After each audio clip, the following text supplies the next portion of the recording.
안녕하세요. 저는 30대 중반 시모와 남편의 추악한 계획을 알고 이혼하게 된 여자입니다. 남편을 지인들의 소개로 만나 평범한 연애 끝에 결혼까지 하게 된 특별한 것 없는 부부였어요. 그런 저희가 이혼을 하게 된 건 결혼한 지 2년도 채 되지 않았던 때로 이유는 시모와 남편에게 있었죠. 시모는 저희가 결혼할 당시부터 저를 탐탁지 않게 여겼는데 그 이유는 다름 아닌 친정이 시댁보다 부유하지 않다는 것 때문이었죠. 아직도 이해가 되지 않는 것이 시댁이 저희 친정을 무시하는 것만큼 큰 차이가 나는 것도 아니었는데도 불구하고 저를 못마땅해 하는 것을 숨기지 않으니 저도 사람인지라 결혼을 취소해버리고 싶을 지경이었어요. 나 아무래도 이 결혼 못하겠어. 승우 씨 엄마가 우리 집을 저렇게나 탐탁치 않아 하는데 무슨 결혼을 하겠어?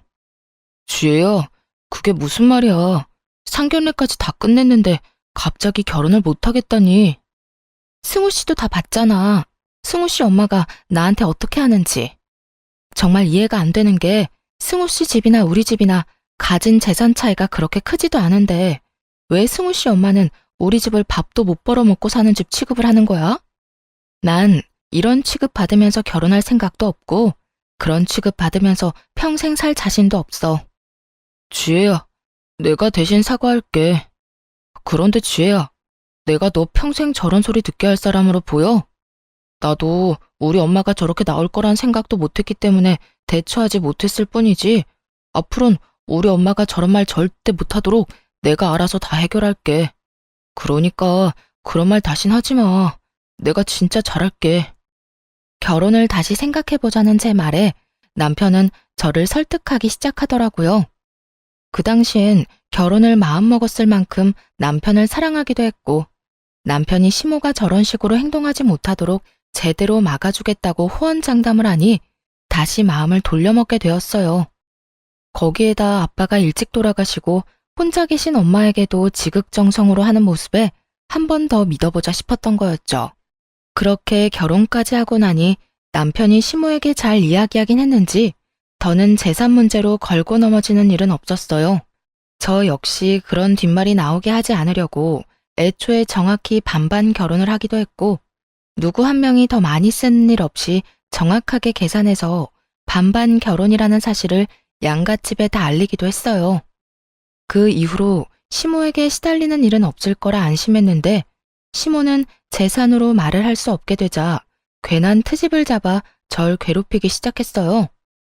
주말마다 저희 부부를 시댁으로 부르더니 저에게 음식을 알려준다는 명목으로 온갖 일을 시키기 시작하더라고요.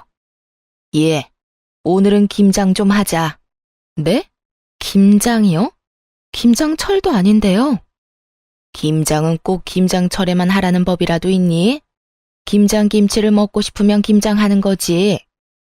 그래도 어머님 댁에도 김치 많고 저희도 아직 김치가 많은걸요.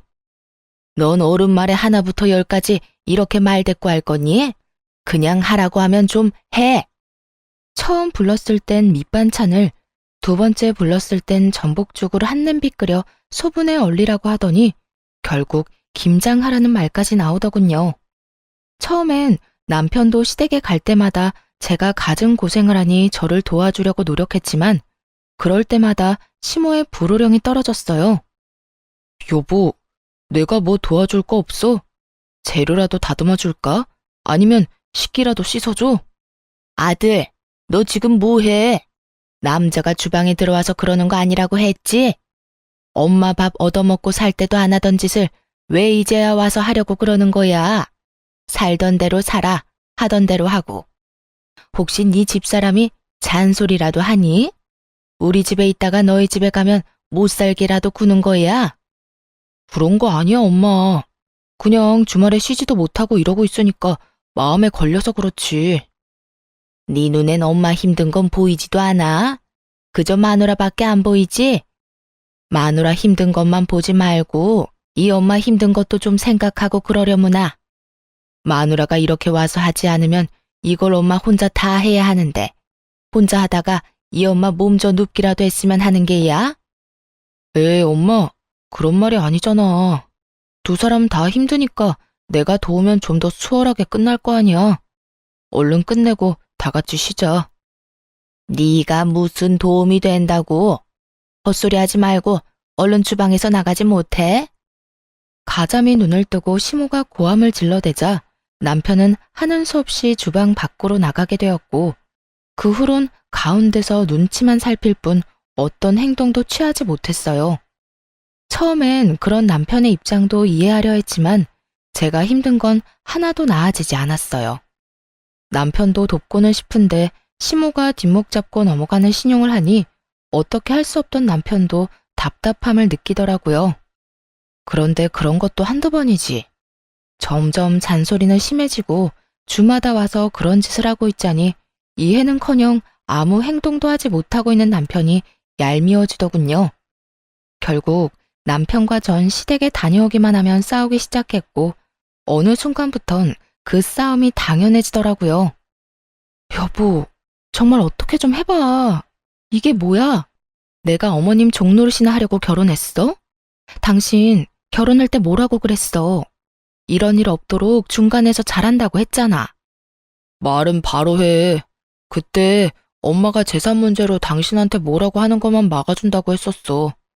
그 뒤로 엄마가 그 이야기 꺼낸 적은 단 한 번도 없으니 한 약속은 지켰다고. 그걸 지금 말이라고 하는 거야? 딱 그 말만 못하게 했다고 약속을 지켰다고?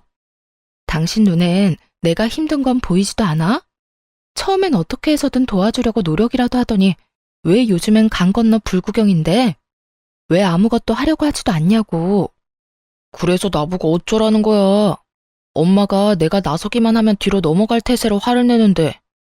당신은 당신 엄마가 그 정도 화낸다고 뒤로 넘어갈 사람으로 보여? 절대 그렇게 약한 분 아니니까 도와주거나 말하라고. 아, 몰라. 내 나름대로 최선을 다하고 있으니까 그렇게 못 참겠으면 당신이 못하겠다고 당당하게 말해.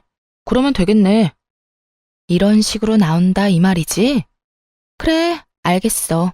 그러면 내가 알아서 해결할 테니까 그때 가서 후회하지 마. 후회? 난 후회 같은 거 안 해. 그러니까 뭐든 당신 스스로 해결하라고. 그렇게 다시 주말이 왔고 남편은 시모에게 괴롭힘 당하는 저에게 아예 시선조차 주지 않더라고요. 저희 사이의 미묘한 기류를 눈치챈 시모는 더욱 신나서 저에게 살림 교육을 시킨다는 명목하에 저를 더 쥐잡듯이 잡아대고 있었고요. 도저히 이렇게는 못 산다는 생각이 들었고 시모를 똑바로 바라보며 이렇게 말했어요.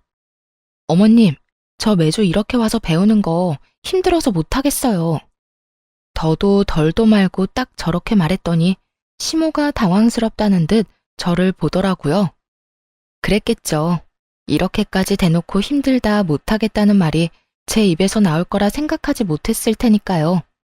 이전까지야 남편이 그래도 눈치라도 살피고 다툼이 있긴 했어도 그 끝엔 언제나 미안하다고 했었거든요. 그래서 애써 좋은 게 좋은 거라고 저도 참고 넘겼던 것이었는데 남편이 하고 싶은 대로 하라고 하니 더는 참을 필요가 없겠더라고요. 거기에다 남편이 하는 꼴이 얄밉기도 했고요. 너 지금 뭐라고 그랬니? 네 말은 그러니까 앞으로는 내가 불러도 오지 않겠다. 이거니? 네, 들으신 대로 앞으로는 특별한 날이 아니라면 오지 않으려고 해요. 저도 주말에는 좀 쉬어야 하고요. 체력이 남아돈다고 한들 주마다 여기 와서 체력 소모, 정신 소모하고 싶지 않아요. 사실 이때까지 스트레스가 이만저만이 아니었거든요. 스트레스가 쌓이다 보니 회사 일에도 지장이 있기도 했고요. 뭐야? 너 정말 버르장머리가 하늘을 찌르는구나. 어디 며느리가 시어미한테 온다 못 온다 말을 짓거려대는 거야. 시모의 입에선 결국 욕설들이 흘러나왔고 이상하게도 그런 시모가 보는데 겁이 나기는커녕 차라리 잘 됐다는 생각이 들더라고요. 이렇게 틀어진 이상 오늘부터 더는 이 빌어먹을 시집살이도 그보다 더 꼴보기 싫은 시모도 더 이상 보지 않아도 된다는 생각이 들었기 때문이었겠죠. 저는 이왕 저지른 김에 확실히 하자 싶은 생각에 하고 있던 모든 일을 내팽겨치며 말했습니다. 버르장머리가 없다고 생각해도 어쩔 수 없네요.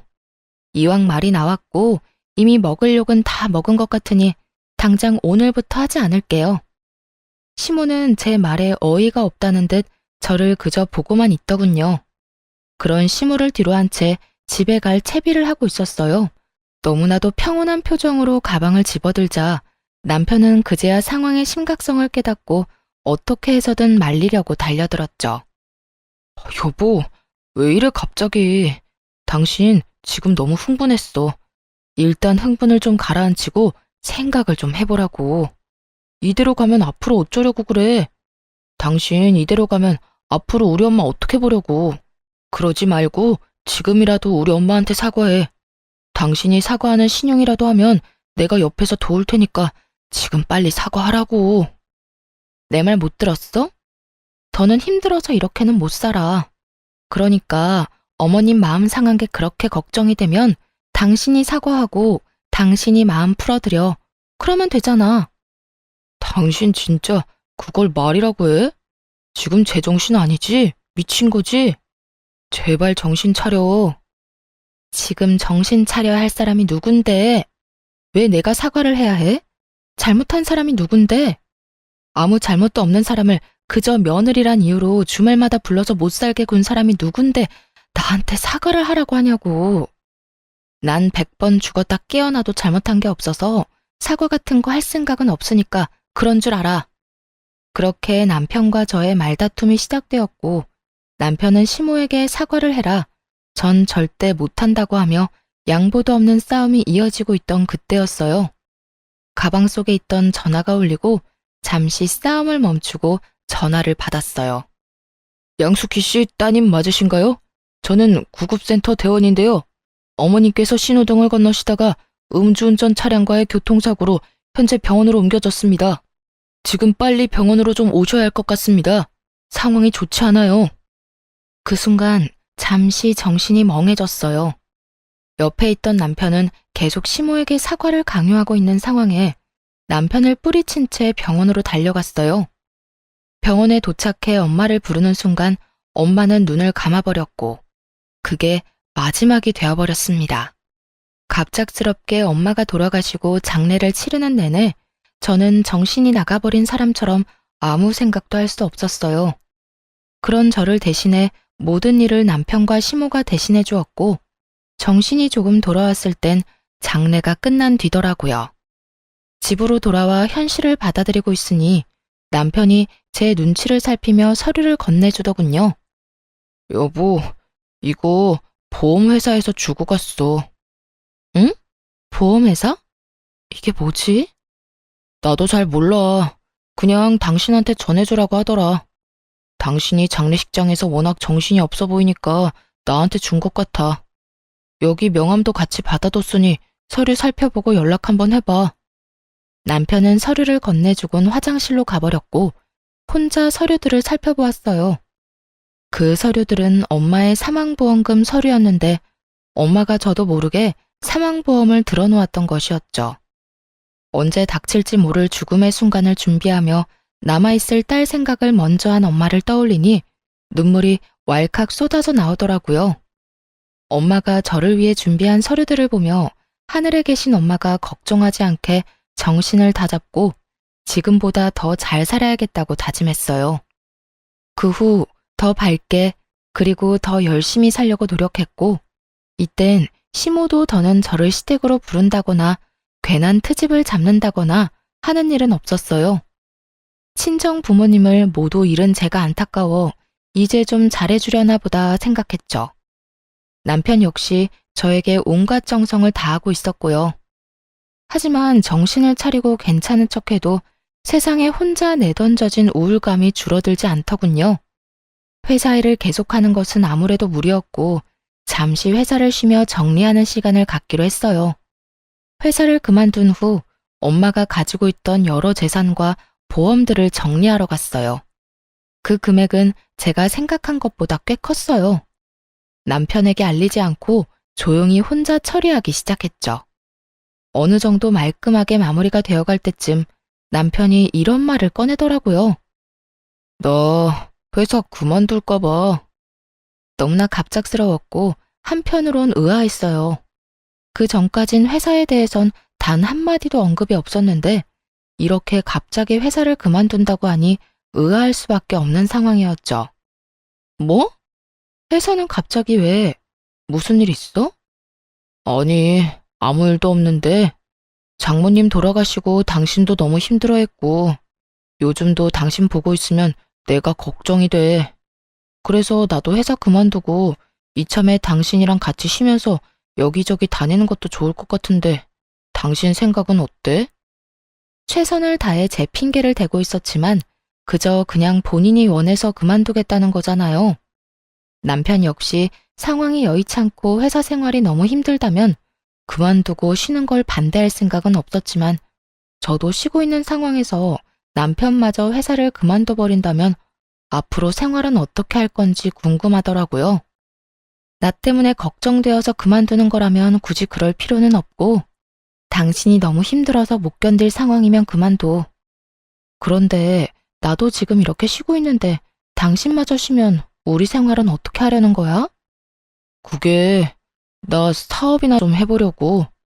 오래전부터 생각해둔 사업이 있는데 퇴직금으로 시작은 충분히 해볼 수 있을 것 같아.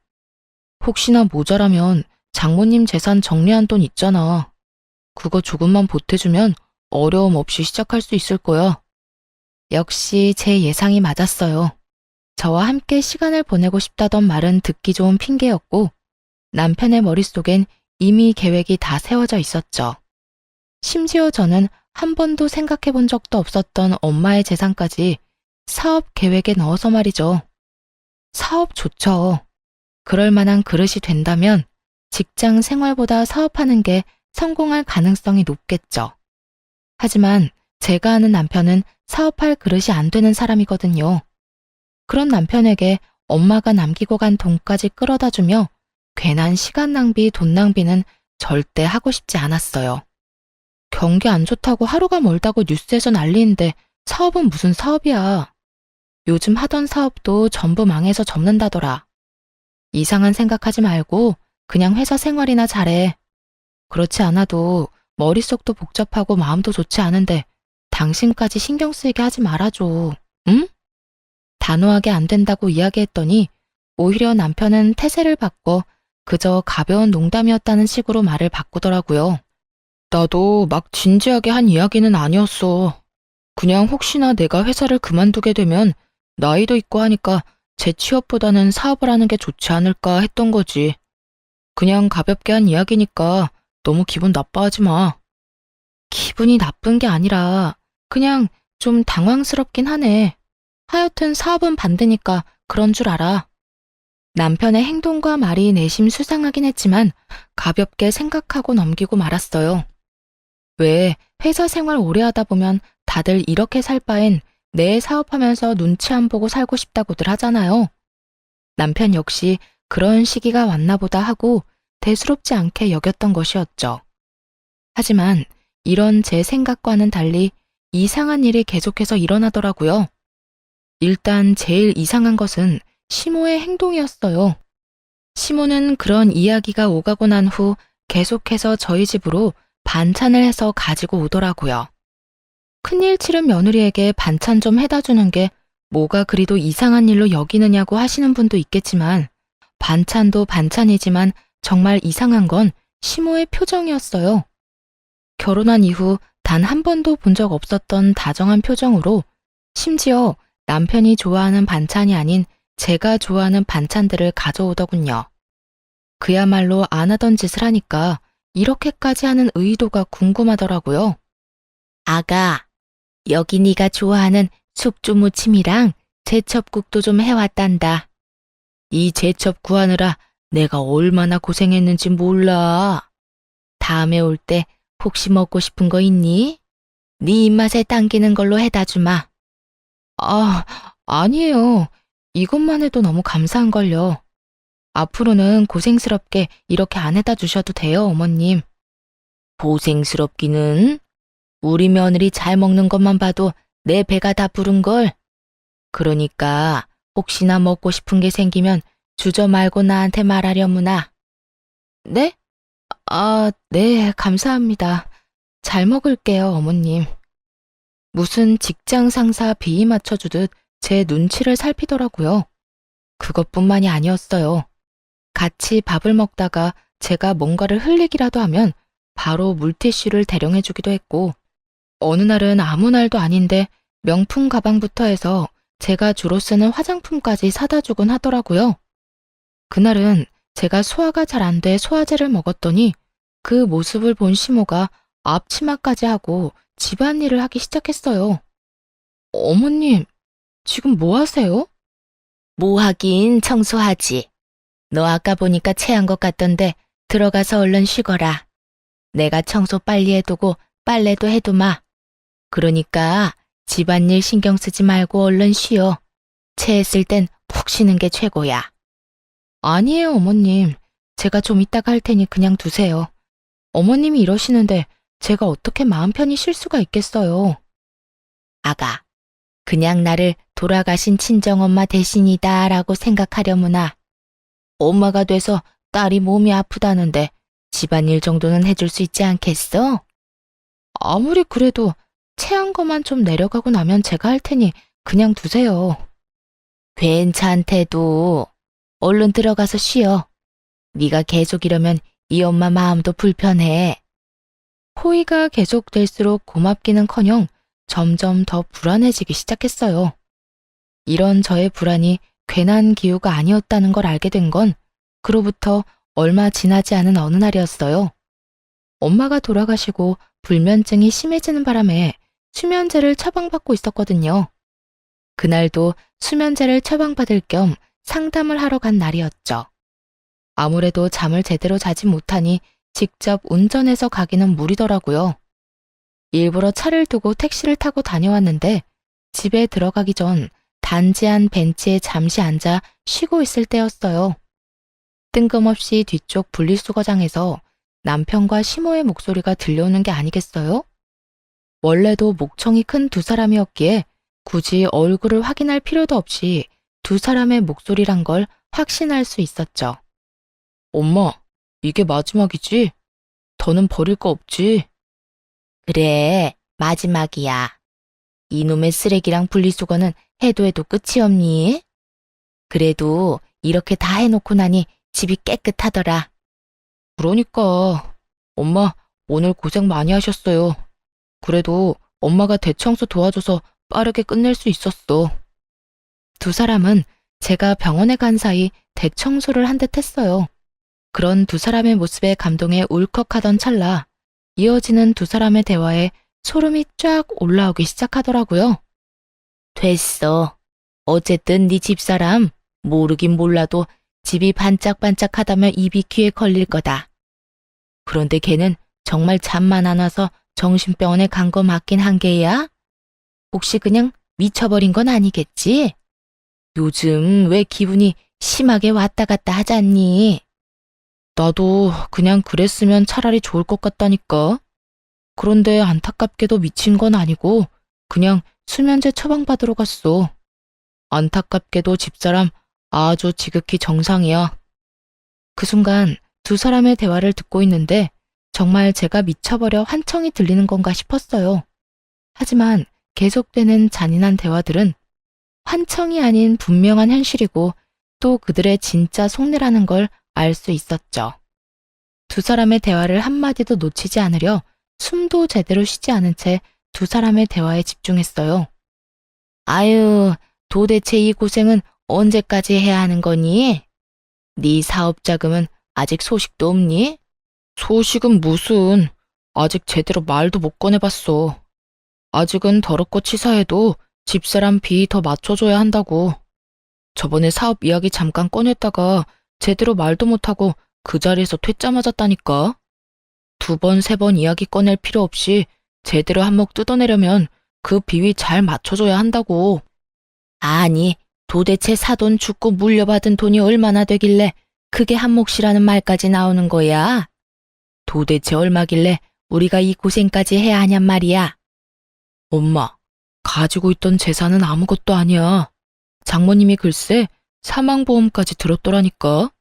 그 보험금만 해도 꽤 된다고.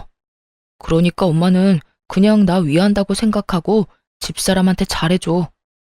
남편이 정확한 금액을 대며 자랑하듯 말하자 화들짝 놀란 시모가 목소리까지 낮추며 말했어요. 그만큼이나 된다는 말이야? 그래, 알겠어. 우리 아들 위해서 이 엄마가 뭐든 해야지. 이 엄마만 믿어, 아들. 남편은 제가 한 번도 언급한 적 없었던 엄마의 재산 규모와 사망보험금까지 그 액수를 정확히 알고 있었어요. 그렇습니다.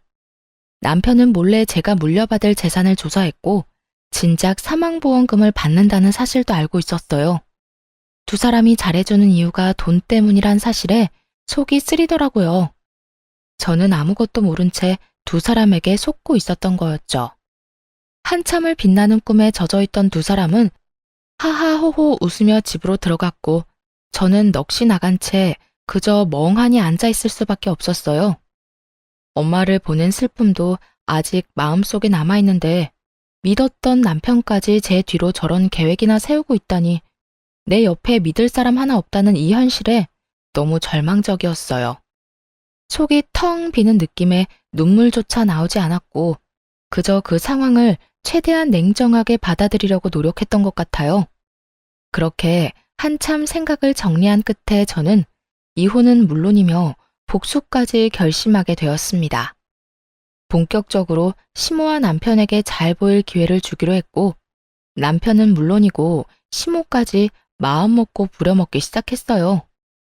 그렇게 제게 잘 보이고 싶다는데 마음껏 부려먹어줘야 제 복수는 물론이고 그들도 마음이 편하지 않겠어요? 어머님, 내일도 혹시 오실 건가요?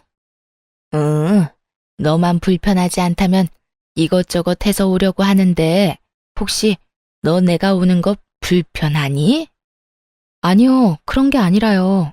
요즘 저희 집에 자주 오시는데 힘들게 왔다 갔다 하지 마시고 그냥 주무시고 가시라고요. 그냥 저희 집에서 한동안 아예 지내셔도 되고요. 아예 시모와 함께 지내며 마음껏 부려먹기로 마음먹었고 이런 제 마음을 전혀 알지 못하는 시모는 제 말에 어린아이처럼 해맑게 웃으며 대답하더라고요. 정말? 정말 그래도 되니? 그렇지 않아도 여기랑 우리 집이랑 거리도 꽤 되는데 날마다 왔다 갔다 하기 힘들었는데 네가 그렇게 말해주면 나야 너무 좋지. 그러면 오늘부터 저희랑 그냥 지내시면서 집안일도 좀 도와주시고 저랑 말동무도 좀 해주세요. 그래, 집안일은 걱정도 하지 말려무나. 내가 날마다 마시는 것도 해주고 청소도 깨끗하게 해줄 테니. 시모는 앞으로 어떤 일이 펼쳐질지 상상도 못한 채 저에게 모든 걸 다 해주겠다며 호언장담을 하더군요. 그런 시모의 말을 지키게 해주기 위해 저는 어떻게 했냐면요. 아주 밤낮 없이 식사를 요구했고 청소를 하게 만들었고 또 새벽엔 손이 많이 가는 음식이 먹고 싶다며 시모를 깨웠어요. 어머님, 어머님, 저 지금 잔치국수가 너무 먹고 싶어요. 응? 지금 이 새벽에 말이냐? 네, 자다 깼는데 잔치국수가 너무 먹고 싶어서 잠이 안 오는 거 있죠? 아무래도 지금 해주시는 건 무리겠죠. 너무 먹고 싶긴 한데 어머님이 정 힘들다고 하면 어쩔 수 없고요. 아, 아니다. 지금 해주마. 자고로 음식은 먹고 싶을 때 먹어야 제일 맛있는 법이지. 밤낮 할 것 없이 대놓고 부려먹는 제 행동에 시모는 화가 단단히 난 듯 보였지만 어쩌겠어요. 아들의 사업 자금이 달린 문제인데 절대 포기하지 않더라고요. 그렇게 며칠 괴롭히고 나니 시모의 얼굴은 점점 더 썩어가고 있었고 시모가 폭발할 타이밍에 맞춰 남편 사업 자금에 대해 말을 꺼냈어요. 여보, 요즘 회사 생활 어때? 힘든 건 없어? 회사? 회사야 늘 힘들지. 당신도 잘 알 거 아냐. 잘해도 욕먹고 못하면 더 욕먹는 게 회사 일이라는 거. 그런데 갑자기 그건 왜 묻는 거야? 그게 저번에 왜 당신이 사업 이야기 꺼냈었잖아. 그때 내가 단칼에 안 된다고 한 게 마음에 자꾸 걸리더라고. 당신도 당신대로 힘들고 한참 생각해보고 그런 말을 꺼냈을 텐데 내 입장만 생각하고 거절부터 한 것 같아서 미안하기도 했고 말이야. 그래서 하는 말인데 아직도 사업 생각이 있는 거야? 최대한 미안하다는 표정을 지어 보이며 남편에게 사업 이야기를 꺼내자 기다렸다는 듯이 숨도 쉬지 않고 말하더군요. 그럼 당연히 사업 생각 있지.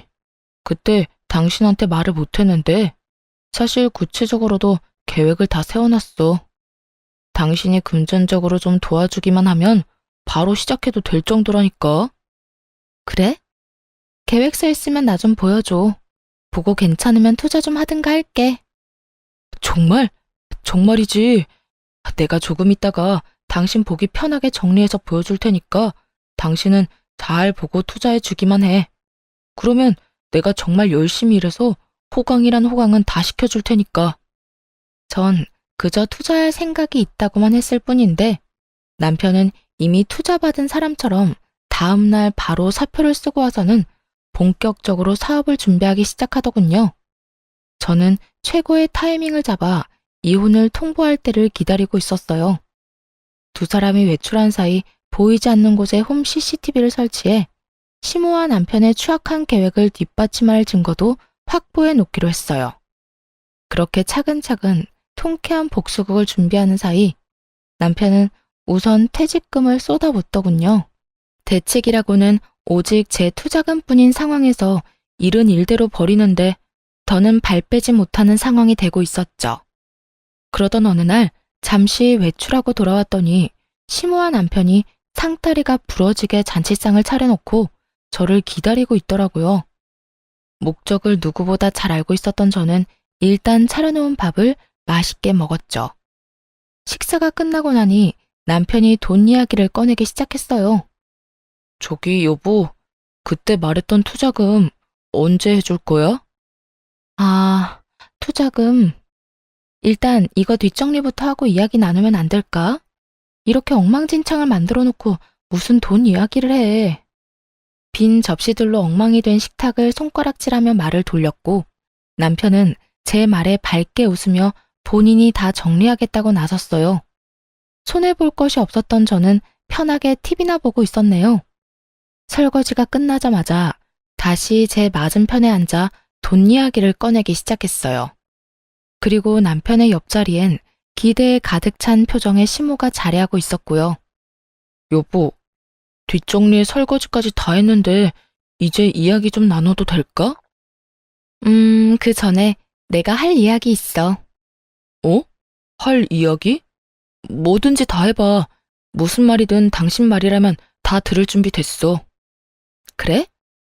그러면 우리 이혼하자. 그대로 이혼을 통보했고 남편보다 더 놀란 시모가 빽 고함을 질러대기 시작했어요. 뭐? 이혼? 너 지금 이혼이라고 했니? 너 진짜 정신적으로 어디 아픈 거 아니니? 그러지 않고서야 지금 이 타이밍에 어떻게 이혼하자는 말을 해? 너희가 사이가 나쁜 것도 아니고 요즘 부부싸움 한 번 한 적도 없으면서 이혼은 무슨 이혼이야?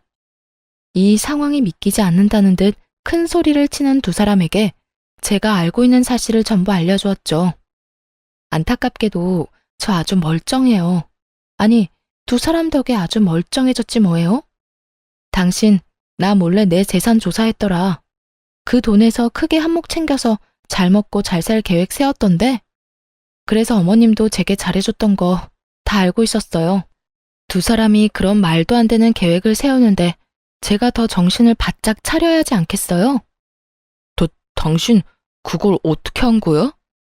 그걸 어떻게 알았겠어. 두 사람이 동네 사람들 다 들으라고 떠들고 다니는데 내가 모를 리가 있겠어? 그리고 당신은 지금 어떻게 알았는지 신경 쓸 게 아니라 앞으로 어떤 일이 일어날지를 더 신경 써야 할 텐데. 무어라 변명할 말도 떠오르지 않는지 아무 말도 못하고 있는 두 사람에게 앞으로의 계획을 친절히 설명해 주었어요. 더는 당신 같은 인간이랑 같이 살 생각 없어. 만약 당신이 싫다고 하면 소송을 해서라도 이혼할 거고, 물론 위자료 청구도 다 할 생각이야. 당연히 이혼할 남편한테 사업자금 대줄 일도 없을 거고 말이야. 그러니까 허황된 꿈은 접어두고 이혼이나 준비해. 남편은 사업자금이 아른거렸는지 눈물까지 흘리며 싹싹 빌기 시작하더군요. 여보, 내가 당신한테 사업 자금을 받아내려고 한 건 맞지만 그건 다 우리를 위한 일이었어. 내가 사업으로 성공하면 나만 좋은 일이야? 아니잖아. 나도 좋긴 하겠지만 나보다 당신한테 더 좋은 일 아니야? 하루라도 빨리 성공해서 당신이랑 잘 먹고 잘 살려는 생각에 그랬던 거라고. 내가 성공해도 당신을 버릴 생각은 전혀 없었어. 이혼 생각 따윈 전혀 없었다고. 그래, 아가야. 네가 무슨 말을 어떻게 들었는지 모르겠는데 다 오해란다. 우리 아들이 설마 돈만 뜯어내고 널 버릴 생각을 했겠니? 우리 아들이 너라면 죽는 신용까지 하는 녀석인데 그런 우리 아들을 이런 식으로 버리는 건 아니지 않니? 쪽수로 밀어붙이는 두 사람에게 하는 수 없이 제가 확보했던 증거 영상을 보여주었어요. 그 영상은 몰래 설치했던 카메라에 찍힌 영상이었는데 거기엔 두 사람의 추악한 대화가 모두 녹화되어 있었거든요. 엄마, 이제 곧 사업 자금 받을 수 있을 것 같아. 며칠 전에 나랑 사업 이야기를 먼저 꺼내더라니까. 그게 정말이니? 이제 며느리 종노릇은 그만해도 되는 거야? 그래, 그러니까 엄마 조금만 더 고생해. 이제 고지가 눈앞이니까. 아휴, 이번에 사업 자금만 다 뜯어내고 나면 나 이혼해버리려고. 장모님 돌아가신 지가 언젠데 아직도 우중충해서는. 보는 내가 우울증 걸릴 것 같다니까.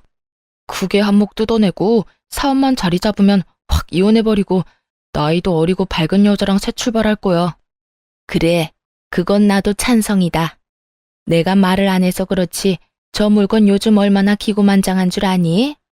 시어머니 알기를 얼마나 우습게 하는지. 새벽에 날 깨워서 이거 해달라 저거 해달라. 내가 정말 머리끝까지 화가 난 날이 하루 이틀이 아니었다. 하루빨리 성공해서 고분고분한 며느리 보게 해줘. 그런데 아들, 이번에 사업 자금 받으면 이 엄마 집도 옮겨줄 거지? 지금 집도 좋긴 한데 엄마 더 큰 집에서 살고 싶어. 당연하지. 내가 집만 옮겨주겠어? 사업 성공만 하면 엄마가 해달라는 거 다 해줄게. 정말이야? 역시 우리 아들. 이 엄마는 우리 아들 때문에 살아. 어찌되었든 그 물건 눈에 거슬리는 짓은 하지도 말자꾸나. 당연하지. 우리 조금만 더 참자. 거실은 두 사람의 대화 소리로 가득 찼고 시모는 모든 게 다 끝났다고 직감했는지 그 자리에 주저앉아 멍하니 바닥을 보더라고요. 축 처진 시모와는 달리 남편은 정신이 나가버린 것인지 오히려 큰 소리를 치고 있었고요. 아, 됐어. 당신 돈 받아서 사업 좀 크게 해보려고 했는데 이렇게 된 거 별 수 없지. 당신 도움 없이도 내 사업은 충분히 잘 되고 있고 당신이 돈 안 준다고 해도 대출을 내서라도 성공만 하면 되는 거니까. 내가 무슨 수를 쓰든 성공할 거니까 그때 가서 후회나 하지 마. 후회? 후회 같은 소리 한다. 그런 말이 하고 싶거든. 사업이나 성공하고 그런 말을 해. 당신이 하고 있는 그 일이 진심 성공할 수 있을 거라고 생각해? 왜? 못할 것 같아? 당신이 뭘 알기나 해? 사업의 사자도 모르는 당신이 그런 말하면 내가 뭐 겁이라도 낼까 봐? 왜? 돈 좀 있다고 사람 막 무시해도 된다고 생각하는가 봐. 무시할 만 하니까 무시하는 거야. 뭐 당신 돈 가지고 당신이 어떻게 하든 내가 상관할 바는 아니지. 어차피 이혼할 건데 뭐. 어찌되었든 그 사업 잘 돼서 나처럼 우울한 여자 말고 젊고 밝은 여자랑 백년해로 하길 바랄게. 당신이 그렇게 말하지 않아도 그럴 거거든? 말이 나왔으니까 하는 말인데 당신 정말 우울해서 나도 이혼하고 싶었다고. 돈 받아낼 때까지 참고 살려고 했더니 이렇게 먼저 이혼해달라고 해서 고맙네. 그렇게 고마우면 위자료나 잘 준비해놔. 그때 가서 구질구질하게 못 준다고 매달리지 말고. 그까지 푼 돈 얼마든지 줄 테니까 청구나 해. 이혼도 질질 끌지 말고 빨리 해버리게 말이야. 다가올 미래도 모르는 남편은 큰 소리를 뻥뻥 치더군요. 한껏 비웃어주고 집을 나와버렸습니다. 이혼은 생각보다 더 순조롭게 진행되었고 두 사람에게 다 위자료를 받고 이혼을 할 수 있었죠. 그 후 전 남편의 사업은 말처럼 잘 되었냐고요? 전혀 잘 되지 않았어요. 전 남편의 말처럼 사업의 사자도 모르는 제가 봐도 전 남편이 구상하고 있던 사업은 허황된 꿈에 가까운 사업이었어요. 성공은커녕 돈만 버리는 허튼 짓에 가까웠죠. 그렇게 퇴직급뿐만 아니라 대출까지 내서 진행했던 사업을 최단 기간 시원하게 말아먹은 전 남편은 거기에서 포기하지 않고 또 사업을 한다고 시모 집까지 팔았다고 하더라고요. 그야말로 지독한 사업병에 걸려버린 거였죠.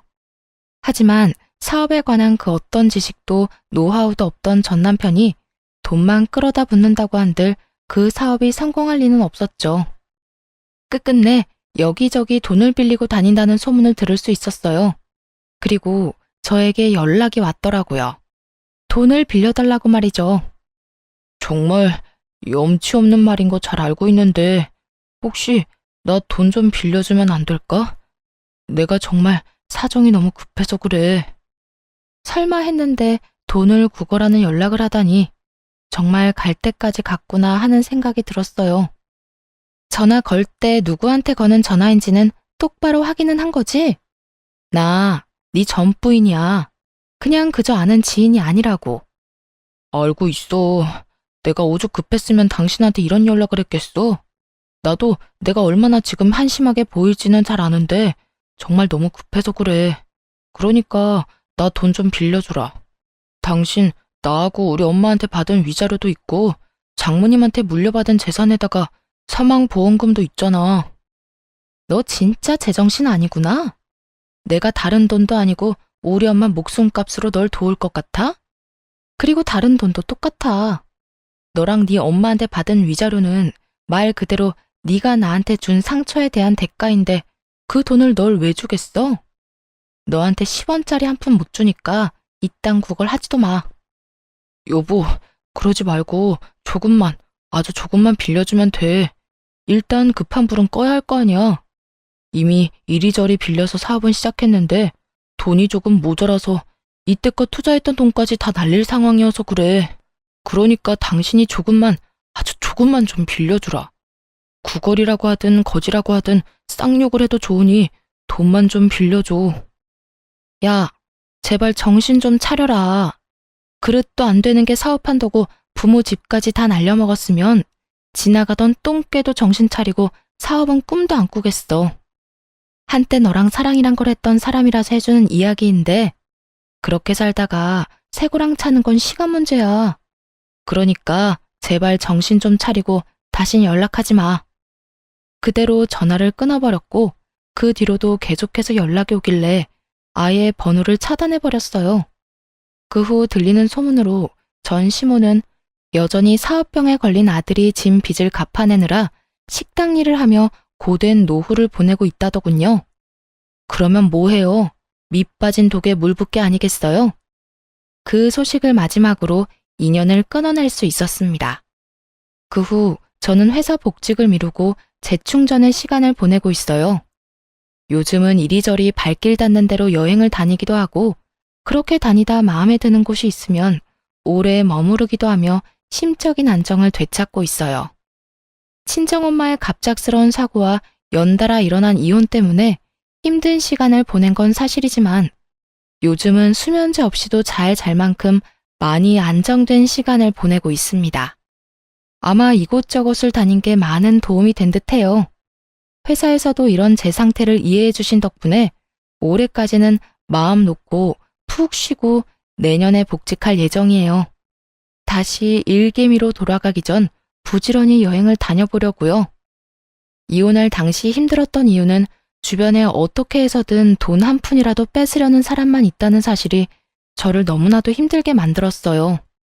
어떨 땐 제가 살아온 삶을 부정하는 기분이 들기도 했고요.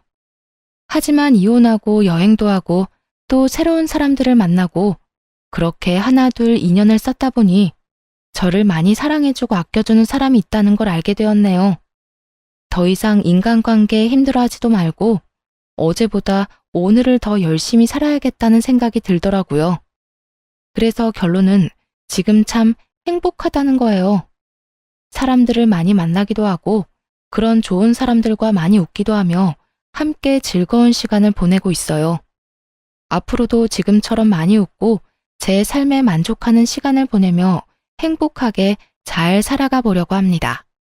이로써 저의 긴 이야기도 끝이 났네요. 다들 어떠셨을까요? 긴 이야기가 지루하진 않으셨을지 걱정스럽기도 하네요. 지금까지 함께 해주셔서 정말 감사하며 늘 행복하시길 바라겠습니다. 안녕하세요. 지방에서 살고 있는 30대 여자입니다. 평소 사연 듣는 것을 좋아하여 사연을 들으며 하루 일과를 마무리하곤 하는데요. 사연을 들을 때마다 내 사연도 보내봐야지 생각만 하다 오랜만에 쉬는 날이 생겨 이렇게 사연을 쓰게 되었습니다. 저는 첫사랑과 결혼을 하게 된 사람인데요. 저만 남편이 첫사랑이 아닌 남편 역시 제가 첫사랑이었어요. 남편과 전 엄마 친구 아들, 딸들로 남편은 저보다 4살이 많았는데 부모님들끼리 가깝게 지내시다 보니 저희 역시 어릴 때부터 꽤 가깝게 지내며 자연스럽게 서로에게 호감을 가지게 되었죠.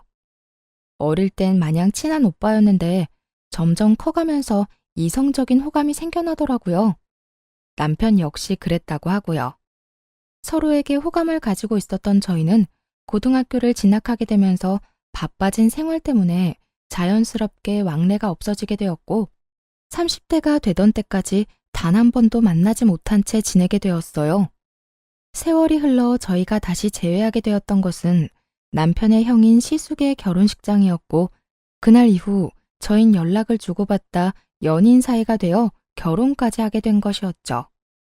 시댁에서도 워낙 어렸을 때부터 알고 봐왔던 터라 며느리이기보단 딸에 가까웠고 남편과의 결혼 생활도 꽤 만족스러운 편이었습니다. 하지만 이런 저의 생활에 단 한 가지 문제가 있었는데요. 그것은 다름 아닌 형님이었어요. 형님은 저보다 1년 빨리 결혼을 했었는데 알고 보니 남편과는 친구 사이더라고요. 남편과 가까운 친구로 지내던 형님은 시숙과 마음이 통해 결혼까지 하게 된 것이었고 저희가 연애할 때부터 저에게 살갑게 굴지 않던 형님은 제가 가족이 되고 나서도 저를 알게 모르게 시샘하고 미워하는 것이 느껴졌죠. 이거 동서가 다 한 거야? 간이 전혀 안 맞네. 일찍 직장 생활했다더니 일하느라 음식은 전혀 배우지 못했나 봐. 그리고 이렇게 음식을 담는 사람이 어디 있어? 보기도 좋은 떡이 먹기도 좋다는 말 몰라? 실컷 정성스레 음식 만들어 놓고 이렇게 담으면 맛없어 보이잖아. 그냥 이렇게 담지 말고 위에 깨라도 좀 뿌려라. 겉절이에 깨를 뿌려 담아내라고 간섭하는 것은 물론이었고 다들 간이 세지 않아 딱 좋다고 칭찬 일색이었던 제 음식에 대해 핀잔을 늘어놓은 것은 기본이었어요. 거기에다 옷을 조금 편하게 면바지에 맨투맨 티셔츠를 입고 가는 날엔 동서, 아무리 어릴 때부터 알던 사이라고 해도 이건 아니지. 옷차림이 그게 뭐야? 이렇게 핀잔을 주고 결혼식이 있어 조금 차려입고 가는 날엔 동서, 어디 선이라도 보고 왔어? 아무리 시댁에 오는 날이라도 그 차림이 너무 과한 거 아니야? 오늘이 무슨 날도 아니고 그냥 밥 먹는 자리에 그런 차림으로 오면 난 오늘 일하지 않고 대접만 받다가 가겠다는 뜻 같잖아. 이렇게 핀잔을 늘어놓더라고요.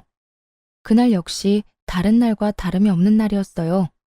시댁에서 다 함께 모여 식사를 한다고 하였고 저는 그날 친정에 볼 일이 있어 잠시 들렀다가 시댁으로 가게 되었죠.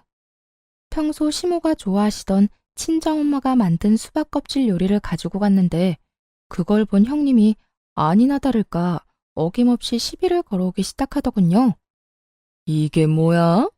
이거 혹시 수박 껍질이야, 동서? 네, 이거 수박 껍질로 만든 무침인데 한번 드셔보실래요? 생각보다 맛있어요. 난 됐어. 다들 음식물 쓰레기라고 버리는 걸로 무슨 무침을 만들어? 동서도 참 동서다. 시댁에 오면서 이런 걸 가지고 오면 어떡해?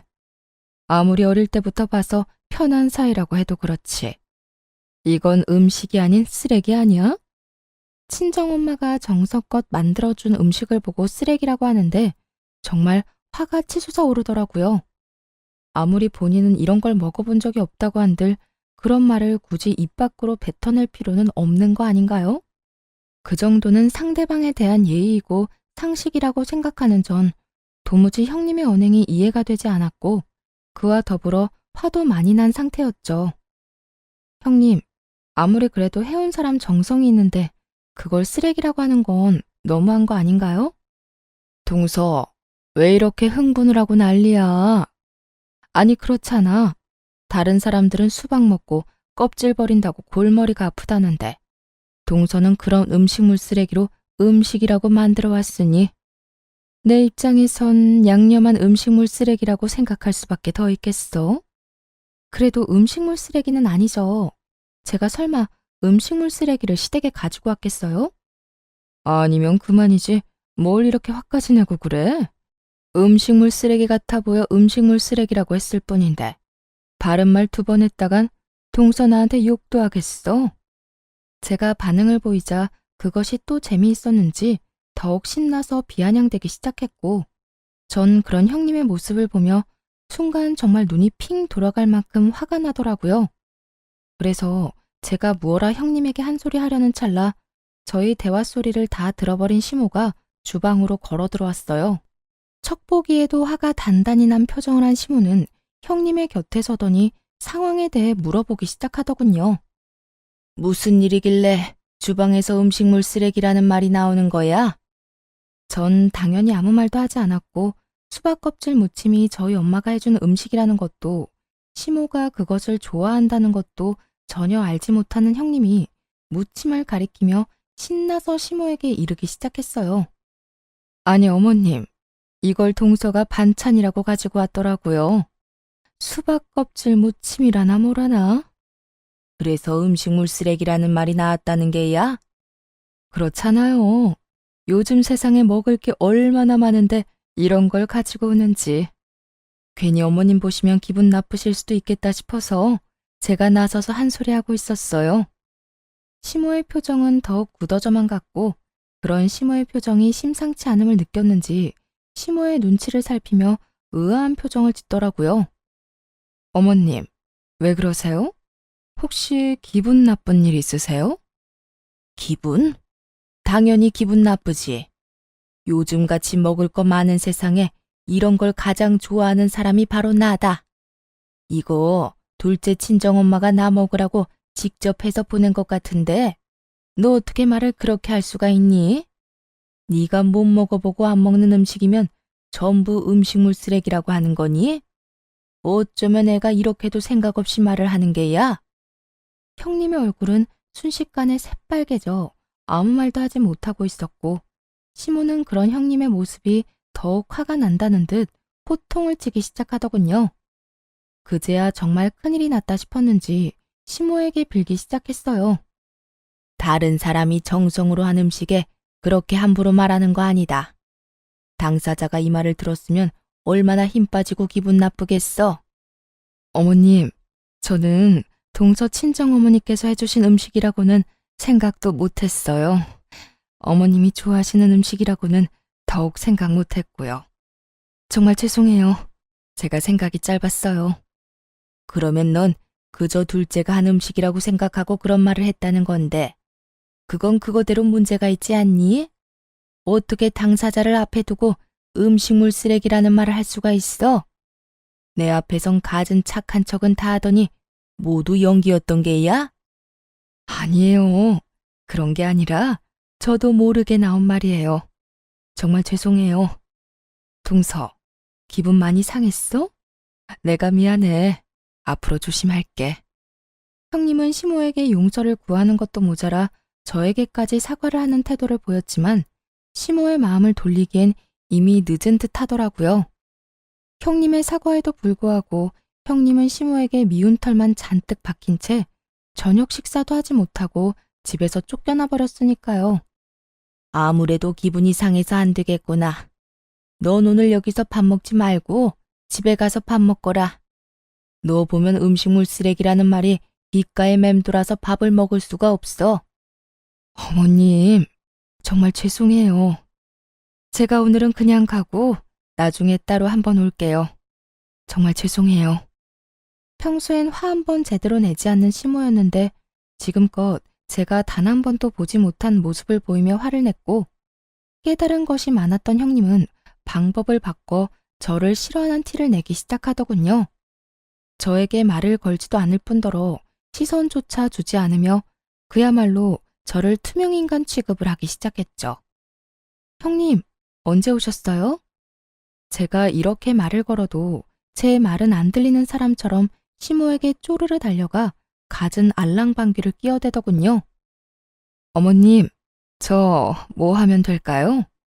저한테 다 맡기시고 어머님은 들어가서 좀 쉬셔요. 며느리가 둘이나 있는데 아직 이렇게 주방에 계시면 어떻게 해요? 얼른 들어가서 좀 쉬세요. 이렇게 말입니다. 따져보자면 제가 잘못한 것이 있는 것도 아닌데 저에게 화풀이하는 것도 꼴같지도 않았지만 괜히 아는 척을 해오며 시비를 거는 것보다 훨씬 편안하긴 하더라고요. 워낙 별것도 아닌 것에 시비를 걸어오던 탓에 차라리 무시당하는 편이 더 편안하다고 생각하게 되는 상황이 황당하긴 하지만 어찌되었든 한결 편안해졌으니 되었다고 생각하던 참이었어요. 형님이 모른 척을 하니 저 역시 형님에게 굳이 말을 걸지 않는 날이 길어지고 있었는데 하는 수 없이 연락을 해야만 하는 일이 생겨나고야 말았었어요. 그 이유는 다름 아닌 남편 때문이었는데 대학교 동창이 부친상을 당해 장례식장을 간다며 나간 남편이 연락도 없이 외박을 한 것이었죠.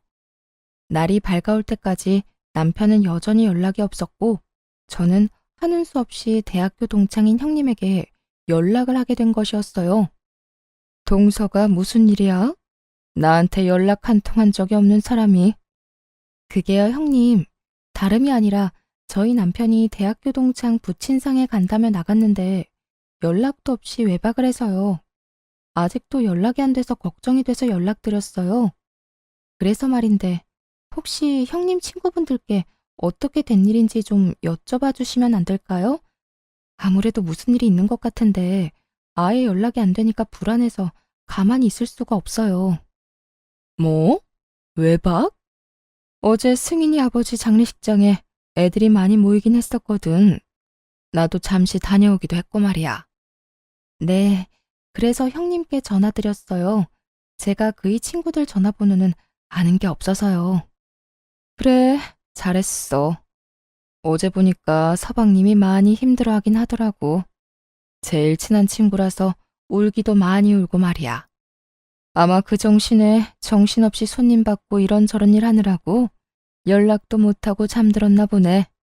술도 한두 잔 했을 테고 말이야. 있어봐. 내가 친구들한테 연락 한번 해볼게. 남편을 대신해 갖은 변명을 해주더니 친구들에게 연락해봐 주겠다며 전화를 끊더라고요. 그리곤 얼마 지나지 않아 다시 연락이 왔고 남편의 소식을 전해주었어요. 동서, 걱정하지 마. 내 말대로 거기서 잠든 게 맞는다고 하더라. 아, 그래요?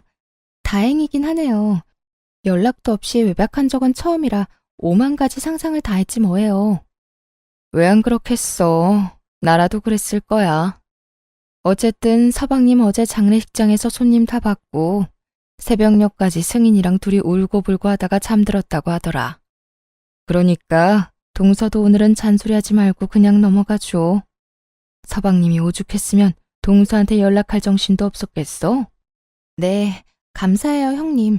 덕분에 이제 마음이 한결 편안해졌네요. 고맙기는. 동서도 좀 쉬어. 잠 한숨 못 잤겠네. 앞으로 내가 동창들 만나거나 하면 따로 동서한테 연락해 줄게. 전에 본 적 없는 호의를 저에게 베풀어주고 있었고 전 그런 형님이 의심스럽기는커녕 이런 면도 다 있다며 정말 진심으로 고마운 마음을 가지게 되었죠. 그 당시엔 제 뒤로 무슨 짓을 하고 있을 거라곤 전혀 상상도 하지 못한 상태였고 아무리 저와는 사이가 좋지 않다고 한들 같은 여자로서 저에게 그런 거짓말을 하지 않을 거라 믿어 의심치 않았던 상황이었습니다. 형님의 말에 안심을 하고 남편을 기다리고 있으니 하루 사이 많이 수척해진 남편이 집으로 들어오더라고요.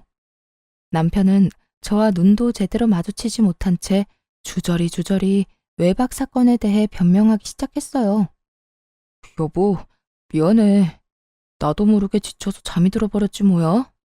사실은 친구 아버지가 나를 아들처럼 여기고 엄청 잘 대해주셨거든. 대학교 때 우리 데리고 낚시도 다녀주시고, 우리가 크고 작은 사고 칠 때마다 다 도와주시고. 하여튼 나한테는 아버지랑 같은 분이라고 생각했는데 그렇게 갑자기 돌아가시니까 어제 감정 주체가 안 됐어. 아무리 그래도 당신한테 연락은 했었어야 했는데 술도 한잔하고 많이 울기도 해서 나도 모르게 잠들어 버린 거 있지? 그렇지 않아도 형님께 들었어. 워낙 친한 친구였다는 것까지 말이야. 연락도 없이 외박할 사람이 아닌데 온다 간다 말도 없이 안 오니까 걱정했던 건 맞는데 그렇다고 화가 난 건 아니니까 그런 걱정은 하지 마. 그나저나 좀 괜찮아? 친구는 어때? 좀 진정됐어? 정말 진심이었어요. 이때까지만 해도 정말 남편에 대한 걱정이 앞섰을 뿐 그 어떤 의심은 하지 않고 있었는데 그 다음 남편의 입에서 나오는 말로 인해 상황은 180도 바뀌고야 말았습니다. 어? 하진이 진정되는 거 보고 바로 왔어. 어쨌든 미안해. 다음부턴 이런 일 없도록 할게. 어? 그래. 일단 들어가서 쉬어. 혹시 여러분은 눈치를 채셨나요? 부친상을 당한 친구의 이름이 형님이 말해주었던 친구의 이름과 다르다는 사실을요. 남편은 제 말에 알겠다고 하며 안방으로 들어갔고 전 그런 남편을 보며 의심을 품게 되었죠. 정신이 없다면 이름 정도는 헷갈릴 수 있다고 생각할 수도 있겠지만 그때는 정신이 없기는커녕 정신이 또렷해졌을 때일 뿐더러 남편도 남편이지만 형님이 이름 따위를 헷갈릴 일 없다고 생각했어요. 그 순간 형님이 남편을 대신해서 했던 변명들도 어쩌면 거짓말일 거란 생각이 들기 시작하더니 남편의 모든 행동이 수상하게 보이더군요. 우선 남편의 생활을 지켜보니 일정한 패턴이 있다는 것을 알아채게 되었어요. 남편의 늦는 날엔 꼭 등장하는 인물들이 있었는데 그건 대학교 동창들이었죠. 그때마다 형님은 기다린 사람처럼 저에게 연락을 해와 남편의 알리바이를 제공해 주었고요. 동서, 이야기 들었지? 오늘 친구 모인다는 거. 아, 네. 아까 연락이 와서 급하게 잡힌 약속이라고 저녁 먹고 가볍게 한잔하고 온다고 하더라고요. 나도 잠시 들렸다가 방금 집에 들어왔는데 오늘은 남자애들끼리 모여 있더라고. 내가 동서한테 보내주려고 사진까지 찍어왔어. 전화 끊고 보내줄 테니까 보고 안심하라고. 다 동서가 아는 친구들일 거야. 이렇듯 형님은 늘 본인은 집에 먼저 왔는데 남편은 친구들과 있을 거라며 남편의 증인이 되어주었고 본인이 말한 대로 사진까지 보내주며 제 의심을 잠재우려고 노력하고 있더군요. 한번 시작된 의심은 점점 더 커져만 갔고 도저히 그냥 있을 수는 없더라고요. 전 그 모든 의심스러운 상황의 종지부를 찍고자 흥신소를 이용하기로 했고 며칠 뒤 흥신소에서 전해받은 자료들은 과히 충격적일 수밖에 없었습니다. 사모님, 제가 자료는 다 보내놨습니다. 확인해 보시면 되시고요. 예상하셨다시피 남편이 외도를 저지르고 있던 게 맞더라고요. 상대는 대학 동창으로 그쪽도 결혼을 한 상태였고요. 제가 조사한 바론 남편 형수하고도 관련이 있는 것 같더라고요. 두 사람이 만나는 날엔 거의 대부분 그 형수라는 사람이 처음엔 함께 하다가 자리를 빠져주는 식으로 동창들 눈을 피했고요. 사진이랑 대화 녹음한 것도 있으니 다 확인하시고 연락해 주세요. 들어보니 남편은 외도를 저지르고 있는 것이 맞았는데 상대는 다름 아닌 남편의 동창이자 형님의 절친이더라고요. 녹음된 파일은 남편과 상간녀의 대화였는데 두 사람이 어떻게 시작되었는지 낱낱이 녹음되어 있었죠. 그래서 자기는 언제부터 날 좋아했는데? 그걸 모른다는 사실이 정말 놀랍다. 나 자기 대학교 때부터 좋아했었어. 오랫동안 자기 좋아하다가 도저히 안 되겠다 싶어서 우정까지 포기할 마음으로 고백하려고 했는데 웬 여자랑 결혼한다고 하더라? 내가 그때 얼마나 속상했는 줄 알아? 첫사랑이랑 다시 재회해서 결혼한다는데 내가 진짜 할 말이 없더라. 진작 말하지 그랬어. 그랬으면 우리가 이렇게 힘들게 만날 일도 없었을 텐데 말이야. 그러게. 나도 이렇게 될 줄 알았으면 진작 고백하는 건데. 하여튼 우린 지영이한테 고마워해야 해. 어찌되었든 지영이가 우리 다시 연결해준 거 아니야. 이렇게 유부남 유부녀가 되어 만나게 됐다는 게 좀 그렇긴 하지만 말이야. 하긴 형수님이 중간에서 우리 계속 만나게 해주고 마음 전해주지 않았더라면 우리가 이렇게 서로 마음을 확인하고 서로 좋은 시간을 보낼 일도 없었겠지. 거기에다 형수가 요즘 우리 집사람한테 나 알리바이를 다 대줘서 자기 만나는 게 얼마나 편한지 몰라. 글쎄 사진까지 보내준다더라. 우리 다 같이 모여있는 사진 말이야. 그것도 남자들끼리만 모아서 말이야. 지영이한테 정말 고맙다. 그나저나 자기는 이혼 생각은 있는 거야? 언제까지 이러고 만날 거야? 나야 당장이라도 이혼하고 싶지. 그런데 무슨 계기가 있어서 이혼 말이라도 꺼내볼 거 아니야. 괜히 급한 마음에 이혼 이야기 꺼냈다가 집사람이 무슨 눈치라도 채면 자기나 나나 끝장인 거야. 상간녀, 상간남 위자료에 이혼 위자료까지. 이중으로 돈 나갈 텐데 그 돈을 다 어떻게 해. 하긴 그 돈이면 우리 집도 살 수 있겠다. 알겠어. 나도 우리 남편이랑 최대한 자연스럽게 이혼할 수 있도록 노력해 볼 테니까 자기도 하루라도 빨리 이혼할 수 있게 노력해줘. 나 이렇게 자기랑 몰래 만나는 거 너무 싫어. 나라고 좋아서 이렇게 만나겠어? 내가 빨리 이혼할 수 있도록 해볼 테니까 조금만 기다려줘 자기야. 참 기가 막히더라고요. 들어보니 상간녀는 오래전부터 남편을 짝사랑해왔고 남편이 결혼을 하자 포기하고 딴 남자랑 결혼을 했다가 형님이 중간에서 사랑의 작대기 노릇을 해 연결된 불륜이더군요. 시모 친구 딸인 제가 갑자기 며느리로 들어와 시모와 가깝게 지내는 제가 마음에 들지 않았던 형님이 끊임없이 노력해 연결된 사랑이었던 거죠. 주로 형님이 저에게 증인이 되어주고 두 사람만 만나고 오는 날이 있기도 했지만 정말 동창들이 다 모이는 날엔 다 함께 모인 사진을 찍어 형님이 저에게 보내주고 나면 바로 세 사람이 자리를 빠져나오는 식의 방법이었더라고요. 세 사람이 자리를 벗어나면 형님은 두 사람을 위해 자리를 빠져주고 두 사람은 그 후 좋은 시간을 보내고 있었던 것이었어요. 아무리 제가 밉다고 한들 제 뒤통수를 이런 식으로 칠 거라고는 생각하지 못해 충격이 참 크더군요. 남편도 남편이었지만 형님에 대한 충격도 작진 않았어요. 전 모든 사진들과 녹음 파일을 반복해서 보고 들으며 이혼을 다짐하게 되었고 복수를 하기로 마음먹게 되었죠. 조용하게 이혼하고 행복하길 바라는데 그렇게 해주면 안 되는 일이었으니까요. 대망의 날이 밝았고 시댁에 다 함께 모이는 날이었어요. 저는 미리 남편 놈에게 들릴 때가 있다며 따로 시댁에 가게 되었어요.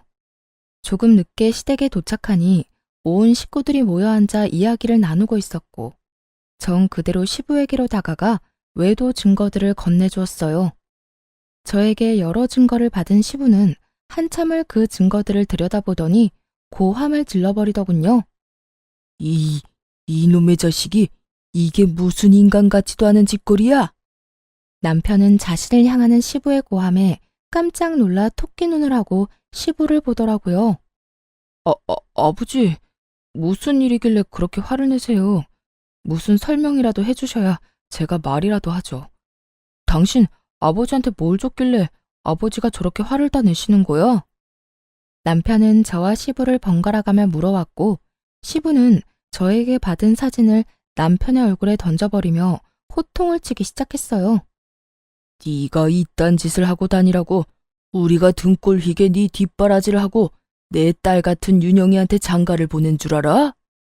남편은 그제야 바닥에 떨어진 사진들을 보고 얼굴이 사색이 되어가고 있었고 형님 역시 지은 죄를 아는지 사색이 되어가고 있더라고요. 남편 놈은 저와 시부를 번갈아 보며 되지도 않는 변명을 해대기 시작하더군요. 아버지, 이거 다 오해입니다. 여보 정말이야. 당신도 잘 알잖아. 이 여자 형수랑 제일 친한 친구인 여자야. 나랑 또 친하고 말이야. 대학 동창 그 이상 그 이하도 아니라고. 사진이 어떻게 하다 이렇게 다정한 모습으로 찍히긴 했는데 이건 정말 다 오해야. 어쩌다 보니 이렇게 찍힌 것뿐이야. 모든 사진에 손을 어깨에 두른다거나 자연스럽게 머리칼을 매만지고 있었는데도 불구하고 우연일 뿐이다, 오해일 뿐이라며 변명을 하고 있었고 식구 중 남편의 말을 믿는 사람은 단 한 사람도 없었어요. 시모는 충격으로 아무 말도 하지 못하고 있었고 시부는 말도 안 되는 변명을 하는 남편을 눈빛으로 가만두지 않을 태세로 노려보고 있었고 시숙은 듣고도 믿을 수 없다는 듯 형님과 남편을 번갈아 보고 있었죠. 당신하고 이 여자 사이엔 우연이 참 많은가 봐. 그렇지 않고서야 사진마다 이렇게 다정할 수가 있어? 그것도 단둘이서 말이야. 그건 나도 이 여자랑 친해서 그래. 대학교 때부터 아주 친했어. 그러니까 정말 괜히 오해하지 마, 응? 오해 같은 소리 하네. 당신이랑 이 여자랑 자기 타령하면서 나눈 대화 녹음한 것도 있는데 어디 한번 들려줘야 바른 대로 말할 거야? 내가 꼭 그렇게까지 해야겠어? 여보, 정말 미안해. 내가 정말 제정신이 아니었나 봐. 그 여자가 날 대학 때부터 좋아했다고 계속 매달려서 나도 모르게 그렇게 돼버렸어. 그런데 여보, 난 그 여자한테 진심이었던 적은 단 한 번도 없어. 진심이야. 정말 단 한 번도 진심으로 그 여자를 마음에 품은 적 없다고. 당신 지금 그걸 말이라고 해? 당신 마음이 그 여자를 품고 말고는 중요하지 않아. 당신 마음이 어떠하든 당신은 바람을 피웠고 그로 인해 우리가 이혼하게 될 거란 사실은 변하지 않는다고. 제 입에서 이혼 이야기가 나오자 남편은 충격에 빠진 얼굴하고선 저에게 되묻더라고요. 뭐? 이혼? 당신 지금 나랑 이혼하겠다고 한 거야? 당신이 나랑 어떻게 이혼을 해? 당신 나 많이 사랑하잖아. 꼴 같지도 않은 말이었어요. 남편은 자신이 무슨 짓을 하든 제가 본인을 너무 사랑하니 이혼만은 할 수 없을 거라고 확신하고 있더라고요. 그런 밑도 끝도 없는 근거 없는 자신감은 어디서 나오는 것인지 알 수가 없었지만 전 아주 큰 착각을 하는 남편에게 똑바로 다시 이혼을 말해주었죠. 당신 아주 큰 착각을 하고 있는가 본데 다른 여자 좋다는 놈을 내가 왜 사랑해? 정신 나갔니? 당신이 날 배신하고 이딴 짓 하고 돌아다닌 걸 뻔히 아는데 이혼 안 하고 가만히 있는 게 등신이지. 안 그래? 그러니까 우리 이혼해. 더는 당신이랑 살 생각 따윈 없으니까. 이렇듯 제가 당당하게 이혼을 말하는 사이 형님은 몸까지 떨며 불안감에 사로잡혀 있더라고요. 제가 어디서부터 어디까지 알고 있는 것인지 알 수가 없으니 크게 불안해하고 있는 듯 했어요. 시숙은 형님이 몸까지 떨어대자 걱정스러운 마음에 형님에게 말을 걸더라고요. 여보, 왜 그렇게 떨어? 어디 아파? 아니, 조금 놀라서 그래. 시숙의 물음에 애써 말을 돌리고 있었고 전 그런 형님이 빠져나갈 구멍이 없게 형님이 숨기고 있던 사실 역시 그 자리에서 밝혀버렸습니다. 아주버님, 형님 많이 놀랐을 거예요. 제 남편이자 아주버님 동생이 바람을 피우도록 중간에서 도왔던 사람이 다름 아닌 형님이거든요. 뭐요? 재수씨, 그 말이 사실이에요?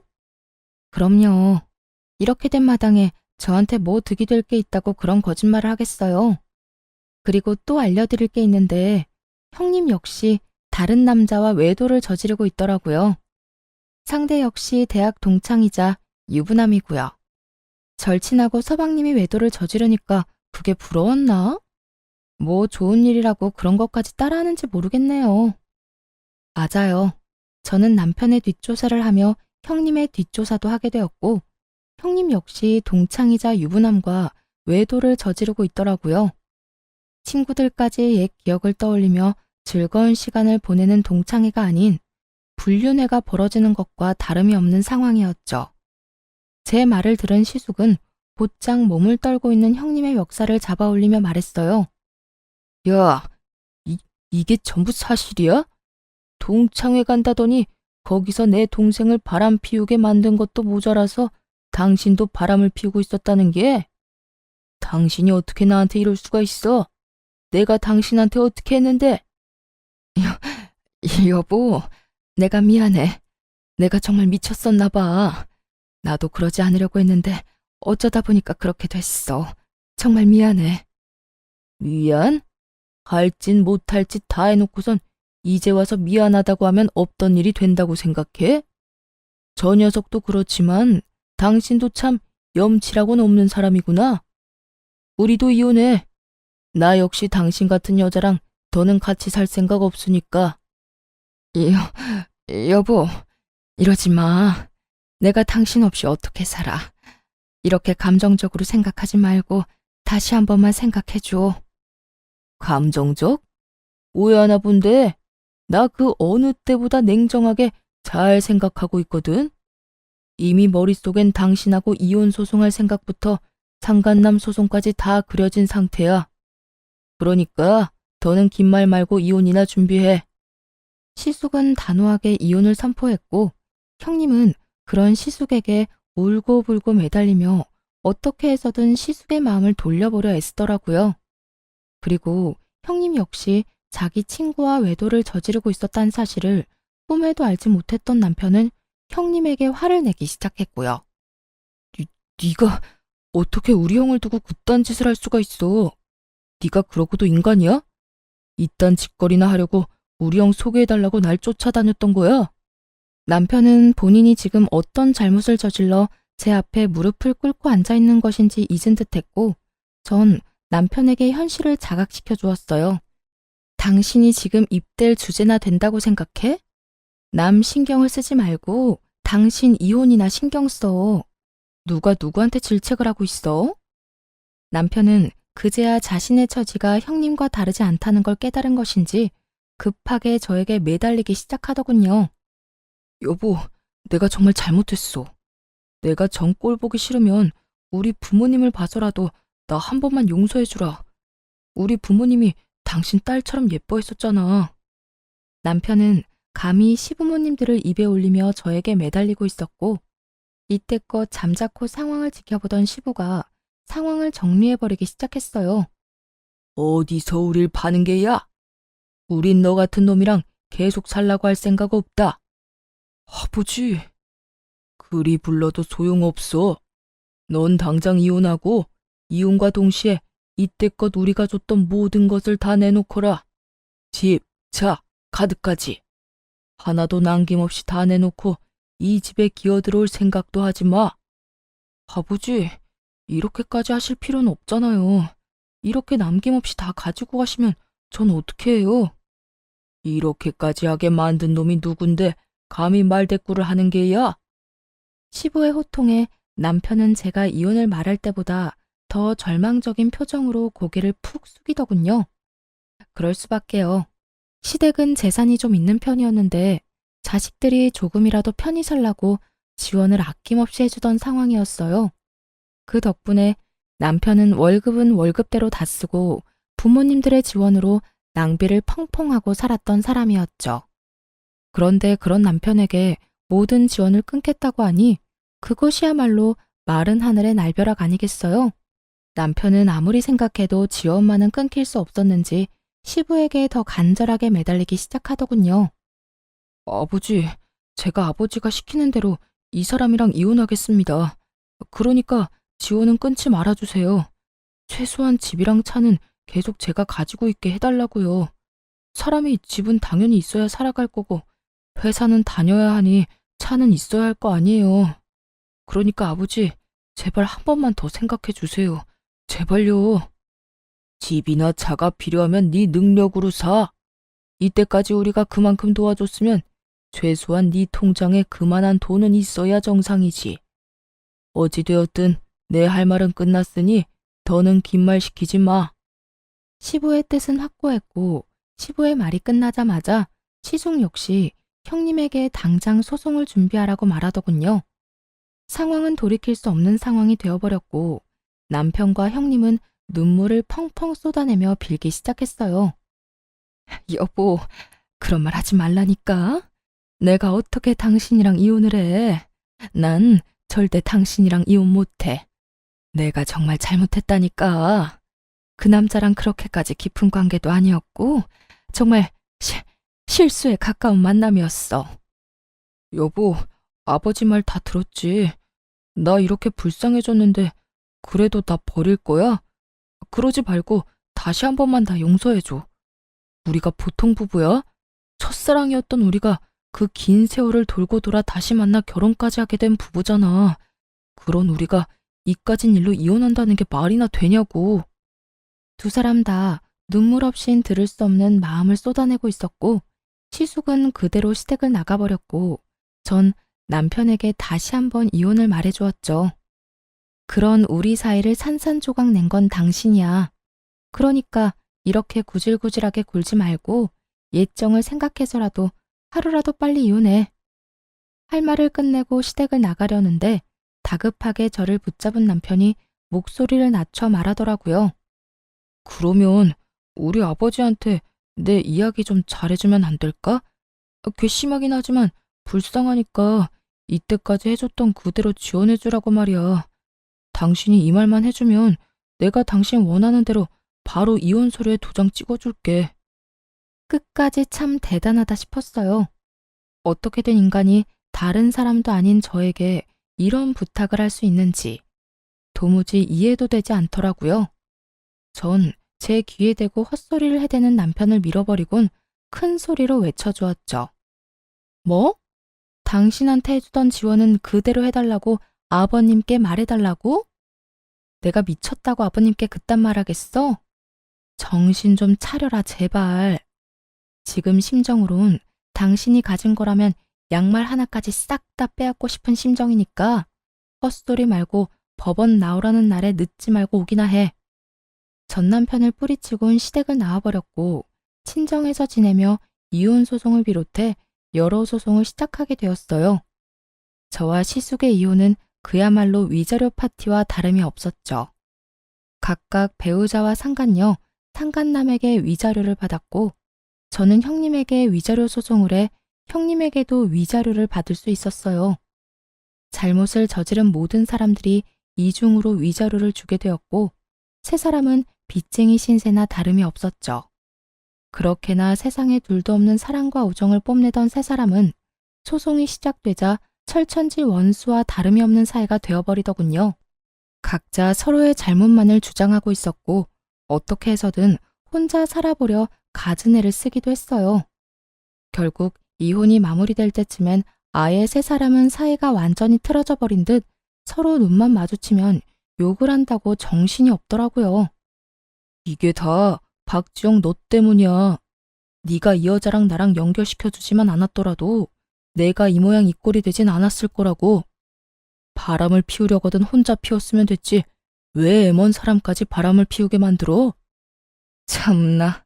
내가 살짝 입김만 불었을 뿐인데 좋다고 쟤랑 눈 맞은 사람이 누군데 이 난리야? 그리고 이렇게 된 게 나 때문이야? 두 사람이 조심성 있게 만났으면 이런 일도 없었을 거 아니야.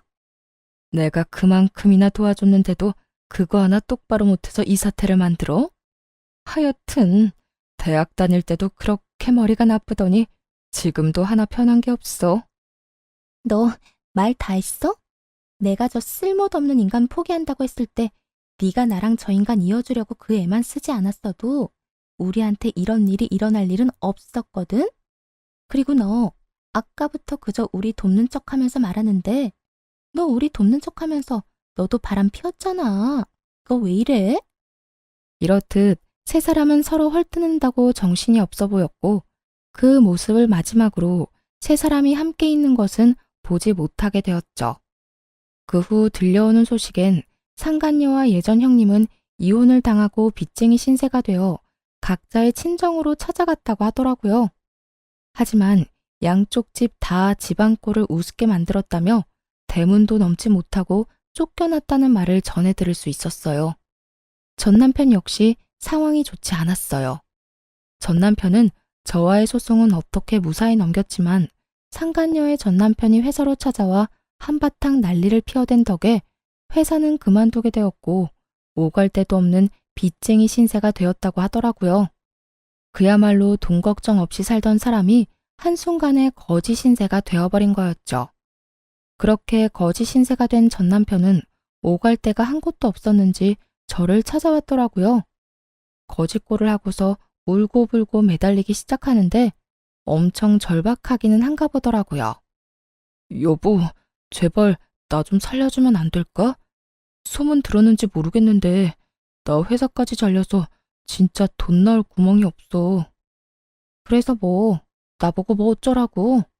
돈이라도 달라는 말인 거야? 저는 이렇게 찾아와 그런 말을 하는 이유를 물었고 제 말이 끝나자마자 무릎까지 꿇더니 말을 속사포로 뱉어내기 시작했어요. 돈은 됐고 우리 아버지한테 연락 한 통 해주면 안 될까?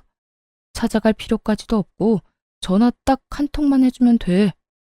그러니까 당신 말은 내가 아버지께 전화드려서 당신 꼴이 이러하니 나와 이혼은 하게 되었어도 불쌍한 아들 구제 좀 해주셨으면 한다. 이 말을 해달란 말인 거네. 말이 끝나기도 전에 눈을 반짝이며 고개를 세차게 흔들더라고요. 그러면서 하는 말이 정말 어이가 없어 웃음이 다 나더군요. 내 말이 그 말이야. 당신도 이런 내 꼴 막상 두 눈으로 보니 마음 안 좋은 거 다 알아. 그러니까 당신이 전화 한 통만 좀 해줘. 다른 사람도 아니고 당신이 전화해서 부탁하면 아무리 아버지라도 나 받아주실 거야. 아니, 받아주시진 않으셔도 먹고 살 수는 있을 만큼 도움을 주시겠지. 그러니까 당신이 나 좀 도와줘라. 정말 전 남편이라는 놈은 변한 것이 하나도 없더라고요. 어떻게 저딴 생각을 할 수 있는 것인지. 아니, 머릿속으로 생각할 수는 있다고 해도 어떻게 그 머릿속에 있는 말을 뻔뻔하게 내뱉을 수 있는 건지 어떤 면에선 참 대단하다 싶기도 했습니다. 기대 가득한 눈빛을 보내는 전 남편에게 일말의 희망도 남기지 않기로 했어요. 자신이 한 짓이 있는데 감히 희망을 품다니 가당치도 않은 상황이었죠. 너 정말 큰 착각을 계속하는 것 같은데 난 너 그런 꼴 봐도 아무렇지도 않아. 여보. 그리고 이혼한 지가 언젠데 그 여보 소리 좀 하지 말아줄래? 나 네 말대로 절대 안 해줄 거야. 그럴 생각도 없고. 그런 허튼 짓에 낭비할 시간도 없어. 그러니까 헛된 기대, 이루어질 수 없는 희망 품지 말고 지금부터라도 열심히 살아. 그나마 쌓은 스펙이라도 있으니 어디든 취업은 할 수 있을 텐데 왜 그러고 사는지 정말 이해가 안 된다. 전 남편의 입장에선 청천벽력과도 같은 말이 나오자 실망한 얼굴을 감추지도 못하고 저를 붙잡고 매달리기 시작하더군요. 여보, 아니 그러니까 당신 화 많이 난 거 알아. 나 때문에 상처 많이 받은 것도 알고. 그런데 당신도 보다시피 나 벌 받을 만큼 받았고 반성도 많이 했어. 복수도 이 정도면 성공적이게 끝났을 텐데 이쯤 하고 나 좀 살 수 있게 해줘. 당신 말 한마디면 다 되는데 꼭 이렇게까지 매정하게 굴어야겠어? 난 매정한 게 아니라 굳이 내가 하지 않아도 될 일을 안 하는 것뿐이야. 당신이랑 나 이혼했고 이젠 남인데 내가 왜 남의 가정사에 끼어서 이래라 저래라 해야 해? 난 그러고 싶지 않아. 더욱이 내가 그런 행동을 함으로써 조금이라도 당신한테 이득이 된다면 난 절대 하지 않을 거라고. 이게 내 뜻이고 난 이런 내 뜻을 바꿀 생각 없으니까 다신 나 찾아오지도 마. 당신 가정일은 당신이 알아서 해결하란 말이야. 이런 제 말을 듣고서도 여전히 무릎을 꿇고 빌고 있었고 전 그런 남편에게 찬물 한 바가지와 굵은 소금을 뿌려버리곤 집에서 내쫓아 버렸습니다. 제 악몽 같던 전 남편과의 인연이 끝을 맺게 되었죠. 그 후 저는 잘 지내고 있어요. 여전히 회사 생활은 잘하고 있고 지금은 친정 근처에 새로운 보금자리를 얻어 지내며 자유로운 삶을 즐기며 살고 있습니다. 지금 맡고 있는 바쁜 일만 잘 마무리된다면 회사를 좀 쉴 생각인데요. 사회생활을 시작하고 처음으로 제대로 된 휴식을 취해보는 것이라 요즘 조금 들뜬 생활을 보내는 중이에요. 쉬면서 무얼 어떻게 얼마나 재미있게 시간을 보내나 생각을 하다 보니 며칠 야근을 해도 절로 콧노래가 나오는 거 있죠? 이래서 다들 휴가 하는가 봐요. 거기에다 전 긴 휴가보다 더욱 길게 쉴 예정이니 더욱 행복한 나날들을 보내고 있는 중이랍니다. 이혼을 하고 난 후 아무래도 부모님이 가장 큰 걱정이었는데 부모님은 저를 더 걱정하고 계시더라고요. 한동안 친정에서 시간을 보낸 적이 있었는데 엄마가 저를 안아주시더니 이런 말을 하더군요. 우리 딸 많이 힘들지? 하필 이혼 사유가 그런 거라 엄마 아빠도 마음이 참 좋지 않구나. 더군다나 그 상대가 우리도 아들처럼 여기던 녀석이라 마음이 더 안 좋아. 우리 속도 이런데 넌 오죽하겠어? 그런데 딸, 살다 보면 이런 일도 있고 저런 일도 있는 거야. 지금 우리 딸이 겪고 있는 이런 일을 겪지 않았다면 더없이 좋겠지만 아픈 일은 일어나 버렸고 되돌릴 수도 없으니 엄마 아빠 품에서 잘 흘려보내도록 해보자. 영원히 우리 딸 마음에 상처가 되지 않도록 멀리 잘 흘려보낼 수 있도록 엄마 아빠가 옆에서 도와줄게. 이렇듯 전 친정에 지내며 부모님의 도움을 받아 전 남편에게 받았던 상처를 잘 흘려보냈고 조금 남은 파편은 이번 휴식에서 잘 흘려보내보려고 합니다. 그렇게 잘 흘려보내다 보면 웃으며 이혼을 말할 순 없더라도 최소한 아무런 감정 없이 이혼을 말할 수 있는 날이 오지 않을까요? 그러면 제 이야기는 여기까지 하고 전 마저 휴식 계획을 세우러 가보려고요. 저의 긴 이야기 들어주신 모든 분 너무 감사합니다. 좋은 하루 되세요.